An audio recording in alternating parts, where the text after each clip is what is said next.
E aí, gente, vamos lá falar sobre Loki, episódio 4 da segunda temporada. Cenário tudo diferente aqui, né? Tá tudo muito distinto.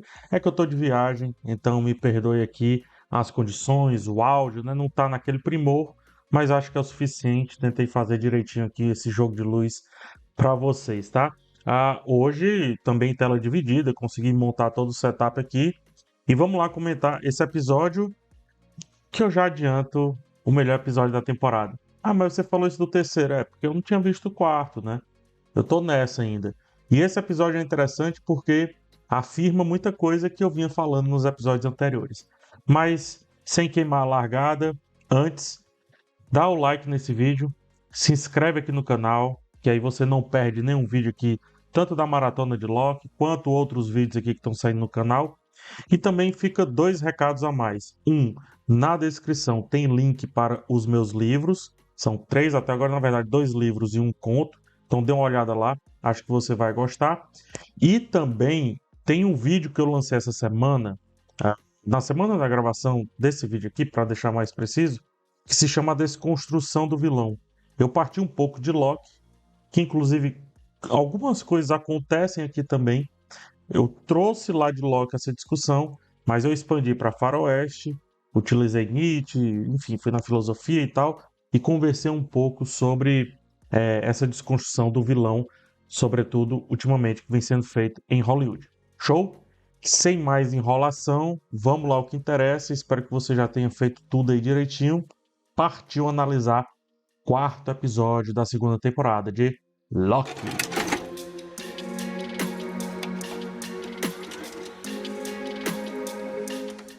É como eu tava falando, eu acho o melhor episódio da temporada, e o que eu acho mais legal é que é um episódio que ele fecha ciclos. Eu reclamo muito quando a série ela não consegue se realizar aos poucos. O que é que eu quero dizer? Ela fica ali enrolando, enrolando, enrolando, enrolando, enrolando aquilo que apresentou no começo, e aí depois, né, no final das contas, a gente não sabe mais nem por que está assistindo aquela série, por que a gente se envolveu com aquilo, por que a gente se deixou de se envolver com aquela história, enfim. E aqui a gente chega à metade da temporada, no quarto episódio, com vários ciclos, conflitos sendo fechados e resoluções sendo fechadas. Dá para dizer que a temporada tem uma mid-season final perfeita aqui. Ela literalmente vai ser rebutada, né? Ela literalmente acabou e agora a gente passará a ver o que, enfim, as consequências disso. Eu gosto muito porque refresca, como eu sempre falo, né? Limpa os assuntos. E esse episódio é o marco para isso. Então, estava falando muito vou falar mais um pouco, de Moffat Loop, de paradoxos de Bootstrap e tudo. Pronto. A ideia é que agora isso tenha se encerrado, ou pelo menos isso vá para um outro nível. Mas aí é coisa do futuro, a gente analisa quando a segunda metade de fato acontecer. Mas vou comentando com vocês aqui essas imagens, tá? A primeira coisa a se destacar, né, a direção do Justin Benson e do Aaron Moorhead. Por incrível que pareça, eles fizeram Cavaleiro da Lua. O Justin Benson, não sei se o Aaron Moorhead fez, mas o Justin Benson ele fez Cavaleiro da Lua, que eu não gosto da direção, mas a direção desse episódio aqui, né, desse quarto episódio, é um belíssimo destaque. E aí destaco a direção de ambos e também o roteiro do Eric Martin com a Catherine Blair, tá? O Michael Waldron, que é o showrunner, assina aqui também, obviamente.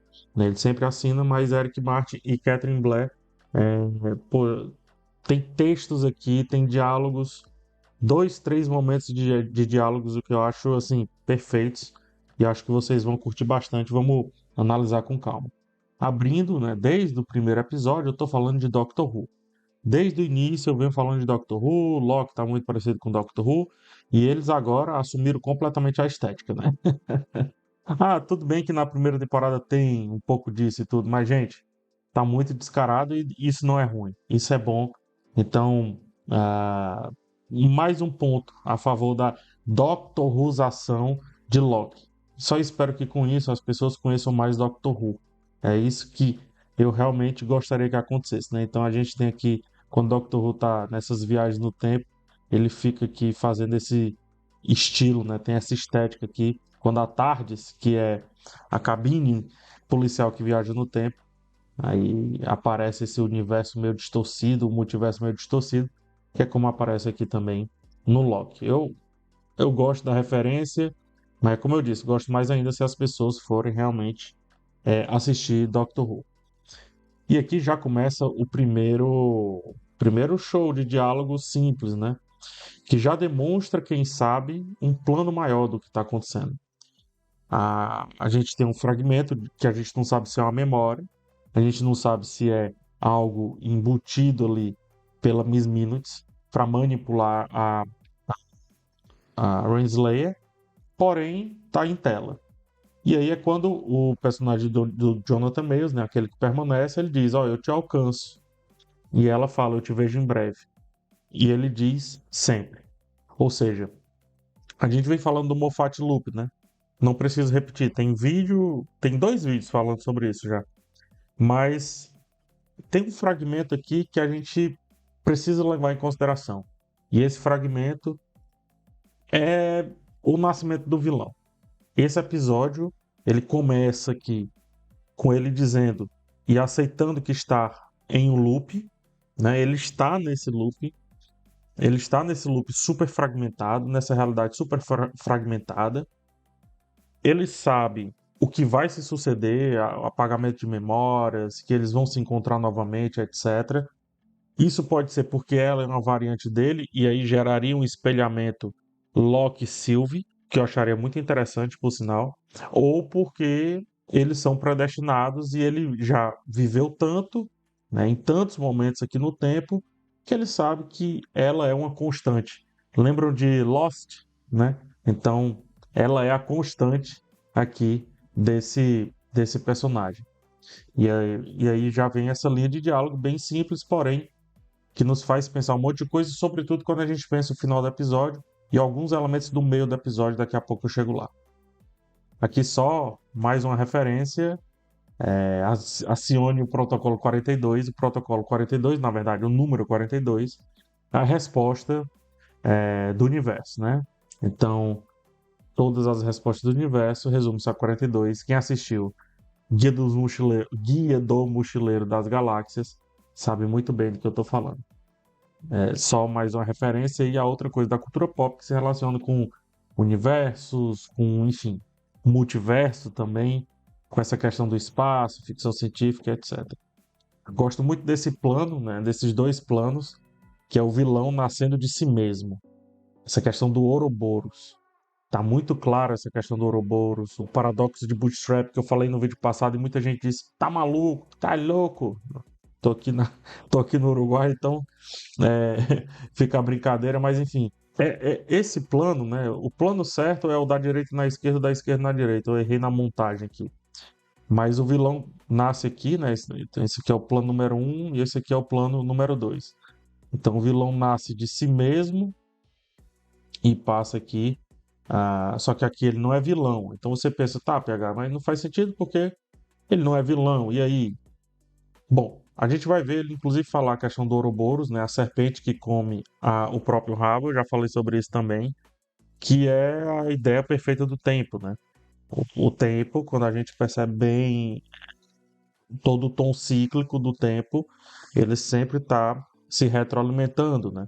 A sociedade está vivendo as mesmas coisas que viveu, Belchior está dizendo que vivemos como os nossos pais, enfim.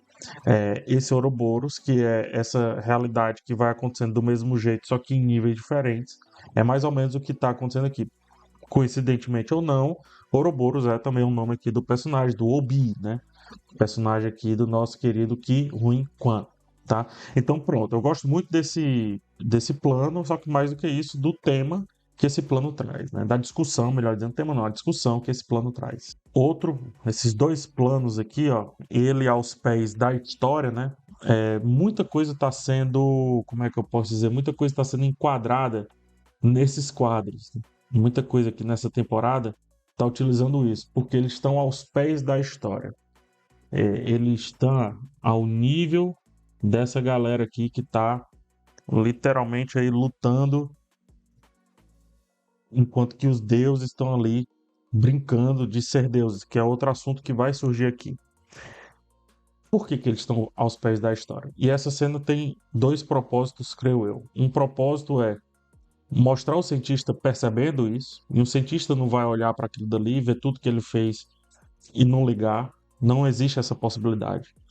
Eu, bom, opinião muito pessoal, acredito que até o cientista mais altruísta de todos tem um quê de poder ali, sabe? Tem um. Quando prova o poder, e o poder é desse jeito, não é?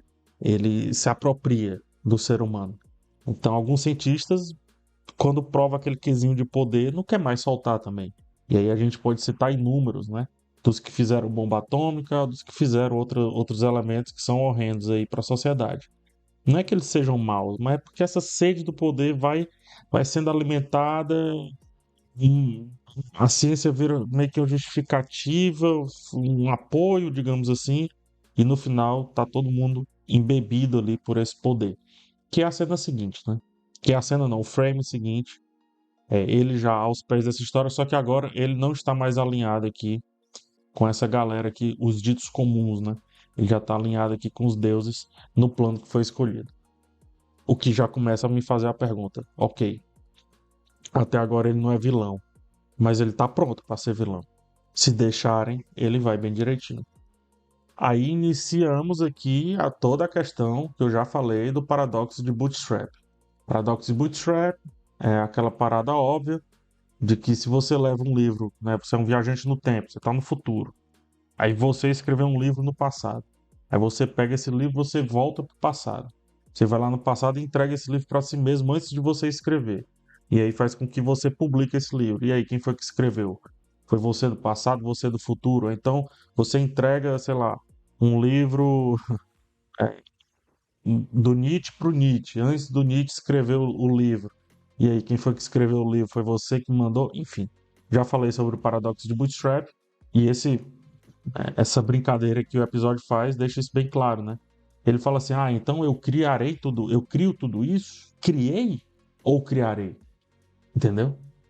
Então, isso daqui é a perfeição do paradoxo do Bootstrap, porque se você volta, entrega o livro para a pessoa antes de escrever e a pessoa escreve porque recebeu o livro, então esse livro está deslocado do mundo.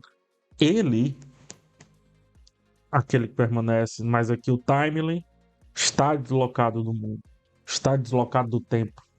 E isso é fundamental para a gente entender o que pode acontecer ao final do episódio, né? Como eu falo, a criação de um vilão. Ele está deslocado do tempo. Esse é o grande lance. Não à toa, continuamos aqui.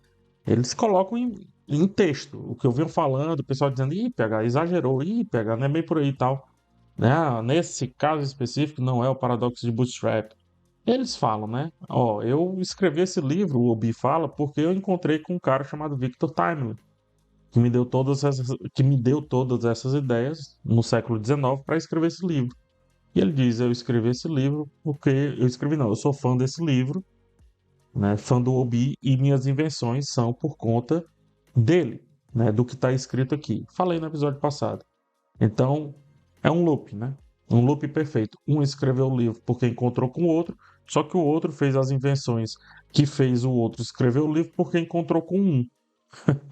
Então, esse daqui, o Obi, né? Ele escreveu o livro por mapeando as invenções, porque esse daqui deu as ideias para ele e esse daqui criou as invenções que estão nesse livro por conta desse daqui. Então aqui fecha o loop quando as invenções só existem porque esses dois aqui se retroalimentaram aí em passado, futuro e presente. Então tá aqui, ó, o ciclo perfeito, melhor explicado, desenhado do que isso, você não vai encontrar em absolutamente canto nenhum. Tá, e outra, já foi adiantado, né? No vídeo passado já estava adiantado aqui um pouco dessa resolução. Aí o episódio começa aqui com aquela questão de frustração. O grande plano é desenhado. Eu adoro isso. O grande plano é desenhado. Os dois lados, um lado se unindo, o outro lado, né, já mostrando ali o que é que tem que ser feito e tal. E serão planos frustrados. Antes de chegar nesse tema, um papinho que eu acho que o Mobius nesse episódio eu achei ele um pouco deslocado, um pouco meio fora do episódio. A Sylvie manda a letra, né? Quem liga se uma dessas timelines aí desaparecer, não é? Sendo que a atuação do Owen Wilson, desse homem comum que ele traz às vezes, é um pouco mais singela nesse momento, quando ele tá falando da torta ali, que é tudo que ele quer, né? Comer a torta, e a Sylvie fala, então, aproveita a sua torta, ou seja, aproveita a sua vida mundana, aproveita essa vidinha de merda. É isso que ela quis dizer. E ele dá uma olhada tipo, cara, talvez eu ligue.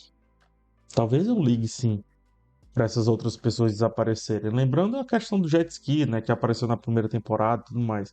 Mobius está sendo deixado um pouquinho de lado aqui nesses dois últimos episódios, mas eu acho que ainda vai sair alguma alucinação, né, no sentido de trazer a luz para esse personagem de alguma maneira, porque senão não faria sentido gastar tempo com essa cena. Show de diálogos agora. Show de diálogos e de atuação também, tá? Cena muito bem montada, muito bem dirigida, né? A Sylvie aqui tá com pesar, dizendo que, cara, eu não consegui matá-lo. E o Loki falando, mas você só tá aqui justamente por isso, porque você não conseguiu matá-lo. No que a Sylvie fala, o Time ele parecia tão assustado, muito diferente daquele que permanece. Voltamos mais uma vez para essa questão da origem, né? O Loki, em sua origem, nesse vídeo que eu gravei, que eu publiquei esses dias, a desconstrução do vilão, eu falo bastante como na origem do Loki, né, é totalmente diferente do que ele se tornará. Então, o Loki está passando por uma jornada de redenção, que muito provavelmente a gente pode estar vendo aqui o vilão, que será o vilão, passando pela jornada contrária, né? Então, mais uma vez aqui, Ouroboros, só que dois, né? Duas retroalimentações aqui, dois espelhamentos narrativos, que eu acho que pro MCU, pro grande universo da Marvel, acho que pode ser bem interessante, bem divertido isso nascer aqui em Loki. Mas continuando, o Time parecia tão assustado, por isso que ela não fez. E aí o Loki fala sobre o irmão dele, né? Como quando o Thor voltou da Terra, ele voltou meio mole. E isso fez o Loki, é, não acreditar mais no Thor, né? Não levar mais tanto em consideração o irmão. E ela fala uma frase que o Loki falaria tranquilamente no passado: a moleza te faz ser morto. No que o Loki dá até uma risadinha. E é aquilo que eu falei também, a Sylvie, ela é um estado anterior, é um antecessor, ela está num ponto que antecede o ponto que a gente está vendo do nosso querido Loki. Por quê? Ora, porque ela ainda não está no ciclo completo. Assim como a Renslayer pode ser também, assim como o Timely, né, o Victor Timely pode ser também, e por aí consequentemente. Sobre Victor Timely, só uma questão, não falei no episódio passado, mas Timely é o nome, primeiro nome da Marvel, Timely Comics, né? Então tem essa brincadeira aí também, só para deixar escancarado, que falava muito sobre, no começo de histórias pulp, e também sobre viagem no tempo, não viagem no tempo, mas ficção científica no geral. Então, é um episódio que fala sobre isso, né? E o vilão sobre isso. E aí, quando você pensa que o vilão, a gente pode estar vendo o nascimento do vilão com o nome Timeline, a gente está vendo a origem sendo contada a partir de um nome que representa a origem da Marvel. Bem legal. Aí, continuando no diálogo, né? O Loki tenta sensibilizar a Sylvie, dizendo que aquelas pessoas vão sobreviver, você a salvou também. Mas, assim, por mais que ela sinta, ela ainda, como eu disse, não está no status que o Loki está, de entender que salvar os outros é uma tentativa de reconstruir, é uma tentativa de se reconstruir, de reconstruir a própria imagem. Ela fala que seria muito mais fácil destruir tudo ali, começar tudo do zero. E é muito legal como o Loki se põe aqui, porque aí corrobora com todo o vídeo que eu fiz lá sobre a desconstrução do vilão, né? E também sobre algumas coisas que eu comentei no segundo episódio desculpa, no terceiro episódio. Toda a jornada do Loki aqui, essa redenção, é de certa forma uma tentativa desse cara se encontrar, ou melhor, se desencontrar com um cara que destrói, com um cara que arrasa, com um cara que, né, acha que nada funciona, que nada presta, que a aniquilação é a solução, como era lá o Loki no início da saga Vingadores, enfim. Que achava o irmão isso, aquilo, que era ressentido com o irmão, que era ressentido com mãe, pai, com todo mundo. Então, esse Loki, de certa forma, se foi, e tudo o que ele faz agora nessa questão do multiverso, porque ele poderia simplesmente deixar passar, é necessariamente para reconstruir, né? Reconstruir a sua personalidade, reconstruir seu propósito, reconstruir sua visão de mundo. Por isso que ele traz esse papo, dizendo assim, então vai lá, destrói. Destruir é fácil, aniquilar é fácil. Tentar consertar o que está quebrado, isso aí é difícil. Ele está quebrado. Ele foi o cara que aniquilou, destruiu, maltratou, manipulou, fez tudo. Ele está quebrado. Então ele, mais do que a Sylvie, que está no outro ponto, longe do ponto de inflexão vilão-herói, ele sabe que é difícil se consertar. Então, se ela, Sylvie, aderir a esse movimento de destruição, de rompante, etc., sem a experiência que ele tem, ela vai passar por tudo que ele passou e talvez ele não queira isso, né? Ninguém quer isso para uma geração anterior. E a Sylvie, de certa forma, representa essa geração anterior do ponto de vista dele, do ponto de vista do Loki que a gente está vendo agora. Né? Muito legal esse diálogo. Muito legal. E aí no final ainda tem mais diálogo. Quando ele fala, a esperança é difícil. E aí ela conta, ó, a gente precisa a AVT ser isso, precisa daquilo outro, precisa o cara não virar mal, precisa de um monte de coisa. E a gente sabe que não, essa monte de coisa não vai dar certo. Mas ela lista tudo lá. No final ela pode até dizer, bem que eu disse, né? E ela fala, ó, tudo isso aqui precisa dar certo. É ter muita esperança. Nunca imaginei que você fosse tão otimista. No que ele fala, cara, é a melhor opção que temos. Não é que é a melhor opção, é a única opção. O Loki aprendeu com o tempo, sobretudo quando talvez ele tenha vivido ali amargamente, né, aquele pré-morte ali, digamos, no Vingadores, Guerra Infinita, tudo isso para ajudar o irmão e tal. Ele foi ali tentar vencer o Thanos, enrolar o Thanos, manipular o Thanos, como esperança, porque era a única opção que tinha. Então ele aprendeu isso muito bem. Ele aprendeu que, cara, quando só sobra isso, é a melhor opção. Mesmo que seja a única, né? Mas a gente não precisa dizer que é a única, né? Mas, ou seja, acreditar, né? Ele fala também que esperança é muito difícil. Cara, mas é mais fácil do que ficar destruindo tudo, desmontando tudo, sempre tendo que dar passos para trás para dar alguns passos para frente, né? Não, é hora de parar onde está, analisar a situação, ter esperança que o próximo passo vai ser para frente. É isso. Ah, não deu. Beleza, não daria também se você destruir tudo, pô. Muito legal, cara. Muito legal mesmo. Gosto muito desse diálogo, muito mesmo. Ele fala essa é a melhor opção que temos, como eu disse. E aí depois no diálogo, ó, terceiro nível do diálogo. E aí que tá a escrita sensacional aqui. O diálogo parte de um propósito íntimo, né, dos dois, destruir ou não destruir. Depois passa por como eles enxergam aquela situação, a Sylvie sem esperança e ele com esperança, e agora vai para o terceiro, que é falando pragmaticamente sobre o que fazer com o Victor Timely. Aí ela fala, cara, a gente vai fazer tudo isso e mandá-lo para casa? O arremate vem perfeito, porque o arremate não se pode dar o livre-arbítrio para as pessoas e virar as costas. E ela fala, bancamos deuses, né? O arremate fecha o ciclo. É outro Ouroboros, é outro círculo fechado aqui de debate. Por que fecha o ciclo?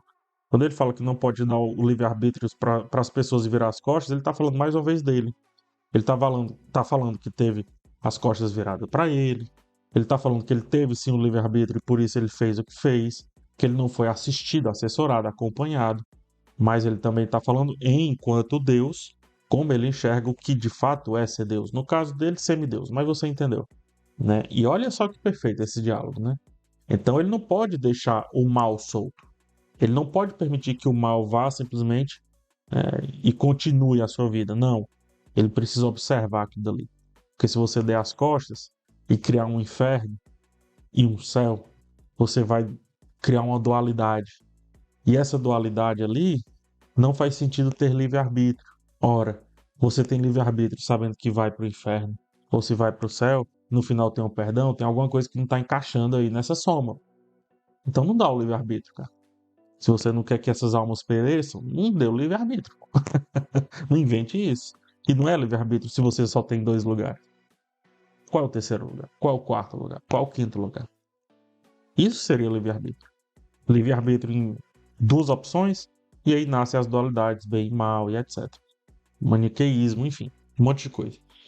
E ela fala, bancamos deuses. Aí ele, a gente é Deus, pô. E essa é a brincadeira de deuses, né? Discutir sobre o que fazer com a vida das pessoas. E o plano se fecha, melhor dizendo, o plano se encerra com as portas da AVT, literalmente, ó, esmagando aqui a nossa personagem que tá apertada, tá soturna, tá sentindo esse momento, tá no encruzilhada. E ela é posta aqui nessa encruzilhada, as portas fechando, nesse plano muito bem realizado. Aqui passando rapidinho só o sadismo da Miss Minutes, né? A Renslayer até tem um pesar, sabe que tá nessa jornada, foi uma jornada que virou muito rápido, inclusive, mas o sadismo aqui é da Miss Minutes, manipulando ela, manipulando a situação, tanto que ela vê as pessoas enjauladas, sabe que elas não vão ceder e ela sorri quando as pessoas são esmagadas, enquanto que o agente sofre com isso, né? A outra também sofre com isso, né? E nesse plano, inclusive, é um plano muito interessante, perceba o fundo, um elementozinho de terror utilizado pela direção aqui vai aproximando e abrindo o plano, e aí o fundo vai um pouco amassando a nossa personagem que viu todos aqueles esmagados, e a Miss Minutes, por sua vez, super feliz com toda a situação. Ou seja, ela está sendo aqui uma das grandes vilãs nesse momento. Tanto que a Renslayer até vai, né? Ela é podada ali, provavelmente voltará, mas a Miss Minutes mesmo reiniciada fica, né? Então a gente está vendo aqui que a vilania hoje está por aqui. Gosto muito desse plano, gosto muito também mais uma vez, a frustração que é trazida, né? O anticlímax que é trazido após toda essa construção. Toda essa construção, anticlímax. Outra cena de anticlímax, né? Cara, o que que vai acontecer? Ele é do mal? É agora que ele vai se revelar do mal? Não. Ele realmente estava querendo ver qual era a reação do público, da plateia. Lembra como é que o Timely foi apresentado? Então ele quer ver qual é a reação do público ao chocolate quente. E aí vem mais uma frustração que o cara é podado. O agente é podado, né? E se inicia aqui o fechamento dessa temporada, ou melhor, dessa metade de temporada. Tá, quem foi o cara lá que podou o Loki? Foi o Loki. O bastão é colocado aí. Por que que eles estavam correndo contra o tempo? É colocado aí também. Quem foi o telefonema? É colocado aí também. Então aparece o Loki. E aí a gente tem a continuidade do ponto de vista. Mais uma vez, cara. Isso aqui também é Doctor Who. Quando Doctor Who, no Moffat Loop, que eu já apresentei para vocês, de novo, não vou apresentar mais o que é. Vai lá no primeiro episódio e dá uma olhada que eu explico. Tem um vídeo só sobre o Moffat Loop aqui no canal, de uns 15 minutos, salvo engano. Quando o Moffat Loop é resolvido, começa a ser resolvido, melhor dizendo, a gente sempre tem a continuidade das cenas. E isso aqui é um show de montagem, isso aqui é um espetáculo de edição, de raccord, né? Raccord é esse lance do continuar entre um plano e outro, como um plano se conecta com o outro, continuando. Se uma pessoa está andando para a esquerda, no próximo plano ela não pode estar andando para a direita, mas se ela estiver andando para a direita, a gente dá a ideia que ela está voltando e não mais indo. Então é isso, né?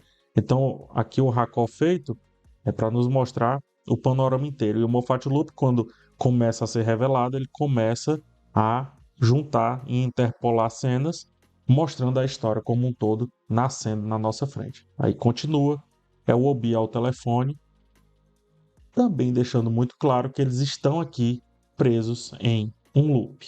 E se eles estão presos em um loop, se a gente já viu a série desde o começo, esse loop só pode levar para um canto do meu ponto de vista, a ascensão do vilão. Tem a reinicialização, gosto desse plano porque a nossa Miss Minutes está entre as versões aqui do aquele que permanece, né, do Kang, ou aquele que permanece por hora, né? Mais uma frustração, né? Ele é dominado e aí poda a Renslayer, a gente pensou que ia ter outra coisa e mais outra frustração.